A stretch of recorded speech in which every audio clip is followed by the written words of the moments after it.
غابت الفنانة الكبيرة سميحة أيوب عن ندوتها الأسطورة تتكلم سيرة ذاتية اليوم بمعرض القاهرة الدولي للكتاب نتيجة ظرف صحي طارئ، إلا أن الظرف الصحي لم يمنعها من التواصل مع جمهورها بالمعرض، فقد تواصلت تليفونيا معاهم خلال الندوة اللي أدارها الكاتب الصحفي محمد عبد الخالق وناقشها الكاتب أيمن الحكيم. ذكرت أيوب خلال الاتصال أن الجمهور والتجمعات الثقافية هامة بشكل عام،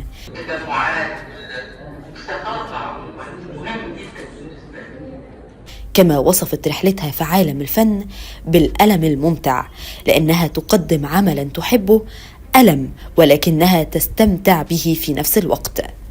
أشارت إلى أنها كانت خايفة من تقديمها لمسلسل سمارة بسبب طبيعة الدور المختلفة عنها، لكنها فوجئت بنجاح العمل. وعن مسرحية الماموس الفاضلة ذكرت أنها قرأت الرواية في البداية ولم تعجبها، وبعد فترة طويلة عادت قراءتها لتفهم فيما بعد ما تحمله من مضمون، وقدمت بعد ذلك الدور اللي حقق نجاح كبير، وقالت كان تحول في حياتي، الواحد بيكتشف حاجات مع الأيام. لفتت كذلك إلى أنها كانت ترغب في الغناء في البداية بدلا من التمثيل، لكن الموسيقار محمد عبد الوهاب قال عنها دي عيلة صغيرة.